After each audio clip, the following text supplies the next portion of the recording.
Or will it be foggy when I go to school, or something like that? And you listen to the weather forecast, and they all sound so confident, and they say, well, it's going to do this, and it's not going to do that, and it's going to be dry, and it's going to be fairly warm, or it's going to be cold. But how do they get all this information, and how do people forecast the weather?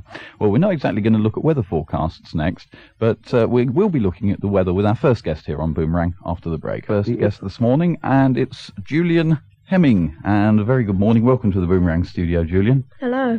First of all, the question that we ask everyone who comes onto the programme, whereabouts do you come from? I come from the north area of Ipswich. What school do you go to at the moment? Thelston High School. Right. And in fact, you're a bit of a weather expert. Originally you wrote to Radio Orwell, and you wrote to Alfred Glenn, our own weather expert, didn't you? Yes. How long have you been interested in the weather? Let's start there. Well, at my primary school, there was a weather station set up, and I got quite interested in this, and I took the weather records from this station. Then later on, I wrote a little booklet about the weather. Was that a job that you volunteered for because you were already interested in keeping records, or did they ask you to and you gradually got more fascinated by what you were doing? Well, everybody in the class had to do a project, so I decided to do one on weather. Had it interested you before that? Not really. No, it's just when the weather station was set up at my school. Right. What kind of records were you keeping then?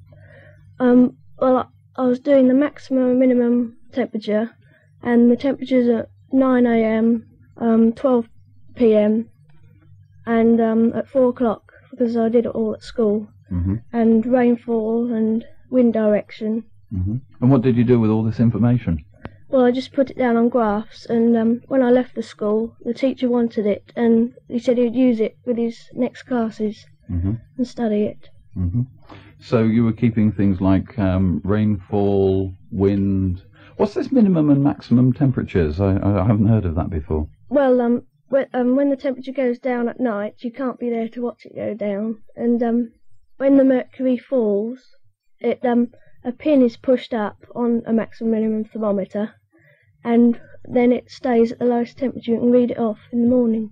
It all sounds highly complicated. It's obviously something very different from the kind of thermometer that you might hang up in a greenhouse or a living room. Yes. Right. I've never seen a rainfall gauge or anything like that. Is it a very difficult piece of equipment to use? Is it complicated? Well, no. The one I've got is just a cone shape, and it's just got a scale up the side in millimetres. How does it actually catch the rain?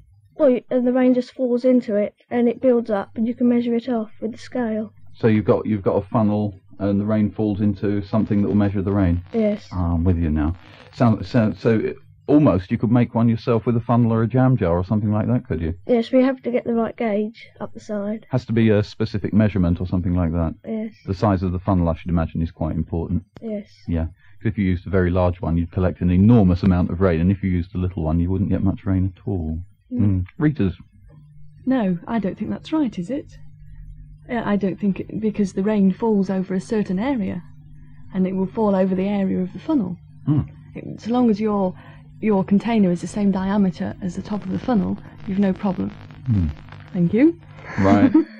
I'll stand corrected. Anyway, that's the equipment, and obviously it all led on to your graphs and charts as you were talking about just now, Julian. Yes. That's studying the weather as it actually happened. Did you start reading things on weather and climate and things like that after that? Yes, I have read some books, and of course when I left my primary school, I set up my own weather station. Really? Oh, that sounds really fascinating. Does that mean you had to go out and buy all your own equipment? Yes. Well, you've mentioned the special thermometer and the rain gauge and things like that. Obviously, it is better if you can use the professional equipment. Is it very expensive? Well, an ordinary maximum minimum thermometer is about £5 now, and rain gauge about £2. So it's something you'd want for a birthday or a Christmas present, or something you'd have to save up for a little while. But obviously, you think it's worth it. Yes. So you've been keeping your own records now, have you? Yes, right. I notice you've got a big book in front of you. Well, I can see all graphs and charts and pretty coloured lines. What records exactly do you keep? We've mentioned maximum and minimum temperatures. What records do you keep on the wind, for example? Well, at the moment I haven't got any wind gauges up at the moment, but within the next few days I should be putting up a wind vane, which I made at school. That sounds fascinating. How do you keep a record of the wind? Because the wind, to me, we used to have a wind gauge for the roof of Electric House, but we found that we couldn't use it. It was very complicated. But how do you keep a record of the wind? Well, for speed, you can use an anemometer, and you can have a cup anemometer when you can count how many times the cups go round within a minute, and you can work out the speed. And well, a wind vane, it just the arrow points to the direction which the wind is coming from. So from that you can study which way the wind normally blows and things like that? Yes. I'll tell you what then, let's ask you a question. You live in Ipswich. Which way does the wind normally blow in Ipswich? Is there any sort of regular pattern? Well, the prevailing wind over the whole country really is westerly. That would be from the Atlantic Ocean? Yes. That sounds like a fairly wet wind because that's been blowing over the sea and things like that. Yes. What about in winter? Does it change? Do we get easterly winds coming in from Russia and things like that? Yes, we often do. That brings down the cold and the snow. Although we haven't had much this winter. Well, you've got all these records. Have you ever tried forecasting? I know that's the Achilles heel, because even the sort of big people up in London at the meteorological office, I know they have trouble, and sometimes they forecast rain and it's sunny all day and things like that. But have you ever tried to relate your own records to the weather forecast as it exists? Well, I have sometimes. I've tried to estimate what the temperature would be, maximum temperature, but nothing really about how much rain we get. Right. Well, we won't press you on that one because I don't think it would be very fair. I'll tell you what. We'll take a break for music, and then we'll talk about the different types of weather. I think that would probably be quite interesting. Yeah. Heming, who's quite a whiz when it comes to the weather. So we're going to talk a little bit about the weather now, and I suppose the best place to start, Julian, would be with the kind of weather map that we see on television when we watch the weather forecast on Anglia or something like that. And it's full of little lines that seem to go round and round and make circles, and then lines that cut across them with triangles and half circles on and things like that. So just what is on a weather map when we look at it on the television? Well, you often see the high and low. Well, the high pressure generally means dry and clear, but we've got high pressure today, but it isn't really clear. And the low pressure often means dull and wet. And the lines that go round are isobars, and the wind normally runs along these isobars, so you can tell which direction it's coming from. Yeah, what is an isobar? Well, it's a line on a weather map which joins up all areas of equal pressure. Of equal high pressure or low pressure, that would be then, wouldn't it? Yes. Does that mean that low pressure is generally cold or generally hot or something like that? Well, not cold or hot, but dull and wet, really, low pressure is. Yeah. And you say you've got the different winds. So what's the difference between a high pressure wind and a low pressure wind? Would a low pressure wind be a wind that's sort of basically going up, or a high pressure wind, would that be coming down, or is it warm or cold? Well, the wind around a high pressure area is generally quite weak, not very fast, and normally the isobars are more packed around low pressure areas. And that means the wind will be blowing faster. So there's quite a lot you can see on the weather map that tells you about the wind and also about the weather conditions. What's the difference between the little half circles and the triangles that you see? The half circles, it's a warm front, and this brings along rainy weather. But it's normally cold before it comes across and warm afterwards. And the triangles are a cold front, which does the opposite. Right, that seems all fairly straightforward. So you're talking about high pressure and low pressure and the kind of weather that's sort of possibly associated with it. So why does it rain? Well, because often when cold air comes along, it forces warm air up, and the water vapour in the air condenses to form clouds, and as these move across, once they can become saturated, they rain. It rains. So it's almost as simple as the steam coming out of a kettle meeting a cold wall or something like that and just making water. Yes. And that's all it is. So it's really quite simple. Yes. So I think that's fairly straightforward then for rain. But sometimes it snows, doesn't it? Yes. So what's the difference? Well, it's just when the temperature is cold enough for the rain to freeze. It doesn't necessarily have to be freezing on the ground, but as long as it's freezing up in the sky, where the clouds are forming, it forms snow. So really, you've got an enormous great fridge in the sky sometimes, and it just freezes a lot on the way down. Isn't nature wonderful? What about hail then? Because hail can be, sort of quite large sometimes, blocks of ice, real chunky ice. You can get that in quite warm weather. It's when rain goes up and down a cloud, and each time it does, it collects an extra sheet of ice around it. And then when it's so heavy, it falls and comes down as hail. Grief. Whew. Makes flying a plane sound very, very dangerous.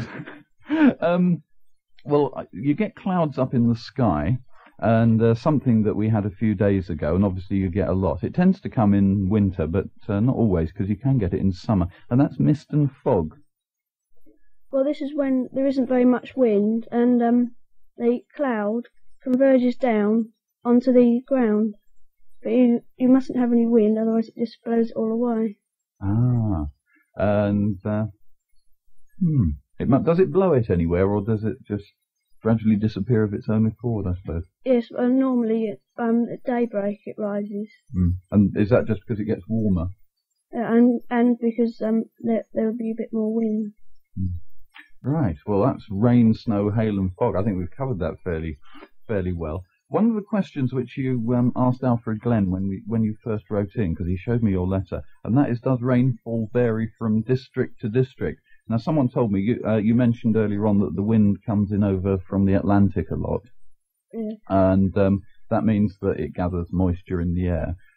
Someone mentioned that if you live in the West Country, sort of around Cornwall or Wales or somewhere like that, you get a lot more rain than on this side of the country. Is that right as well? Yes, it is, because of the prevailing westerly wind, it all comes off the Atlantic, and of course the clouds are full of rain then. But as they go across the country, they gradually dry up until we hardly get any over here. But it seems to rain a lot. I suppose that's the difference between the amount of rain you get and how often it rains, which I suppose are two different things. Does the rainfall vary around Ipswich at all? Yes, it does a lot. It's quite dry where I live. I've often had no rain when it's been raining down in the town. And Alfred's confirmed that, did he? Yes.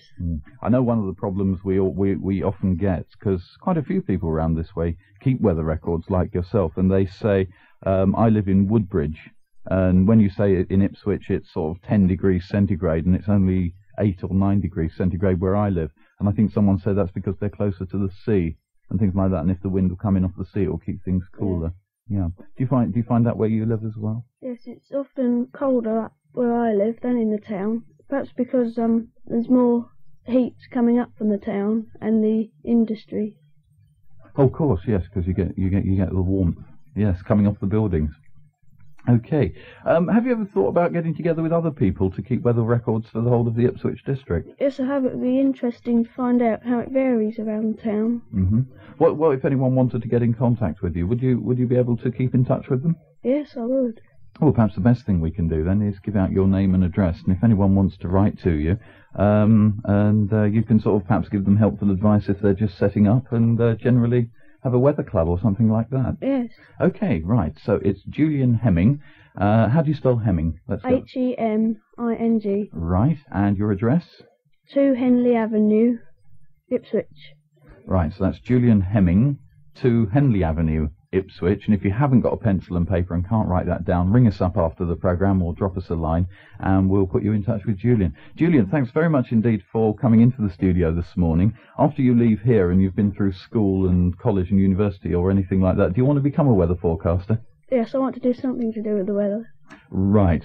That's good, because then if I see you walking down the road and they got the weather forecast wrong, I shall know who to blame then, won't I? Julian, thanks very much for coming into the studio this morning. Thank you. Cheers. 8 degrees centigrade, 46 degrees Fahrenheit. 8 centigrade, 46 Fahrenheit, and the barometer reads 1,029 millibars and rising. 1,029 millibars, and it's rising. We'll have more news and weather for you at 12 midday.